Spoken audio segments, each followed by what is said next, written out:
사무엘하 12장. 여호와께서 다윗에게 나단을 보내셨습니다.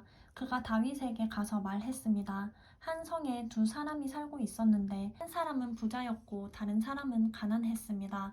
부자에게는 양과 소가 아주 많았지만 가난한 사람은 자기가 사다가 키운 작은 암양 새끼 한 마리밖에 없었습니다. 그 양은 그의 자식들과 함께 자라며 그가 먹는 것을 같이 먹었고 그 잔에서 같이 마셨으며 그 품에서 잤습니다. 그 양은 그에게 마치 딸과 같았습니다.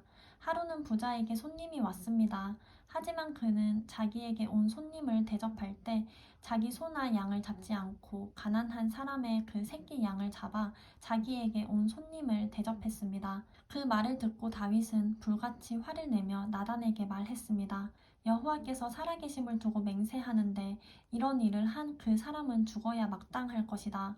인정머리도 없이 그런 천하에 나쁜 짓을 했으니 그 새끼 양을 4배로 갚아주어야 한다. 그러자 나단이 다윗에게 말했습니다. 왕이 바로 그 사람입니다. 이스라엘의 하나님 여호와께서 말씀하십니다. 내가 내게 기름 부어 이스라엘을 다스릴 왕으로 세웠고 너를 사울의 손에서 구해 주었다.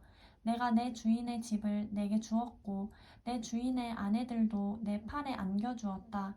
이스라엘과 유다의 집도 내게 주었다.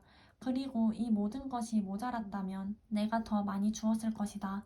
그런데 내가 어떻게 여호와의 말씀을 무시하고 여호와 보시기에 악한 짓을 했느냐? 내가 햇사람 우리아를 칼로 쓰러뜨리고 그 아내를 내 것으로 만들지 않았느냐? 너는 그를 암몬 사람의 칼에 맞아서 죽게 했다.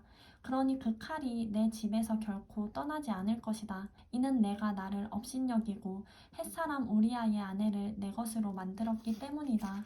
여호와께서 말씀하십니다. 내가 내 집에서 너를 대적하는 악을 일으키겠다. 내가 바로 내 눈 앞에서 내 아내들을 데려다가 내 이웃에게 줄 것이니 그가 밝은 대낮에 내 아내들을 욕보일 것이다. 너는 아무도 모르게 그 짓을 했지만 나는 대낮에 온 이스라엘이 보는 앞에서 그렇게 할 것이다. 그러자 다윗이 나단에게 말했습니다. 내가 여호와께 죄를 지었습니다. 나단이 대답했습니다. 여호와께서 왕의 죄를 용서해 주셨으니 왕은 죽지 않을 것입니다. 하지만 이 일로 인해 왕이 여호와의 원수들에게 모독할 거리를 주었으니 왕이 낳은 아이가 죽을 것입니다. 나단이 집으로 간 뒤 여호와께서 우리아의 아내가 다윗에게 낳아준 아이를 치시자 그 아이가 병이 들었습니다. 다윗은 아이를 위해 하나님께 간절히 기도했습니다. 그는 금식하고 집으로 들어가서 땅바닥에 엎드려 밤을 지새웠습니다. 집안의 노인들이 그 옆에 서서 일어나기를 권했지만 다윗은 그 말을 듣지 않고 그들과 함께 먹지도 않았습니다. 7일째 되는 날 아이가 죽었습니다. 다윗의 종들은 아이가 죽었다는 말을 다윗에게 전하기가 두려웠습니다. 아이가 살아있을 때도 다윗 왕이 우리 말을 듣지 않았는데 아이가 죽은 것을 우리가 어떻게 말할 수 있겠는가? 그 소식을 들으면 왕께서 얼마나 상심하시겠느냐 하고 생각했기 때문입니다. 다윗은 자기 종들이 수군거리자 아이가 죽었음을 눈치채고 물었습니다. 아이가 죽었느냐? 그들이 대답했습니다. 그렇습니다. 죽었습니다. 그러자 다윗은 일어나 몸을 씻고 기름을 바르고 옷을 갈아입은 후 여호와의 집으로 들어가 경배를 드렸습니다. 그리고 자기 집으로 돌아와 음식을 가져오라고 해서는 먹기 시작했습니다.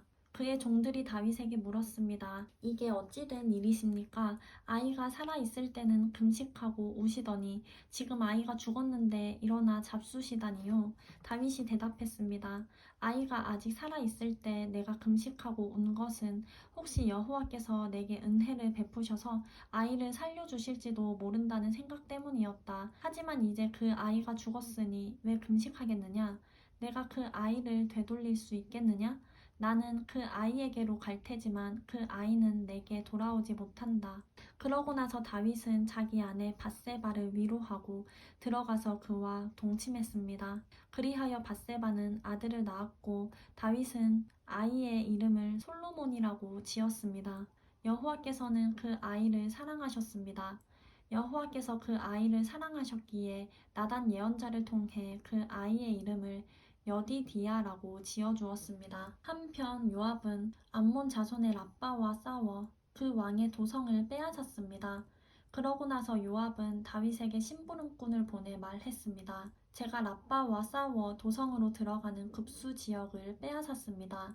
그러니 왕께서는 이제 남은 군사들을 모아 성을 에워싸 함락시키십시오. 제가 이 성을 함락시키면 이 성에 제 이름이 붙을까 두렵습니다. 그러자 다윗은 모든 군대를 소집해 랍바로 가서 그 성을 공격해 함락시켰습니다. 다윗은 암몬 왕의 머리에서 무게가 1달란트나 되는 보석으로 장식한 왕관을 빼앗아 자기 머리 위에 썼습니다. 다윗은 그 성에서 엄청나게 많은 전리품을 가져왔고 그곳에 있던 사람들을 데려다가 톱질과 곡괭이질과 도끼질과 벽돌 굽는 일을 시켰습니다. 다윗 왕은 암몬 자손의 모든 성들에 대해 이와 똑같이 한 후 그의 모든 군대를 거느리고 예루살렘으로 돌아갔습니다.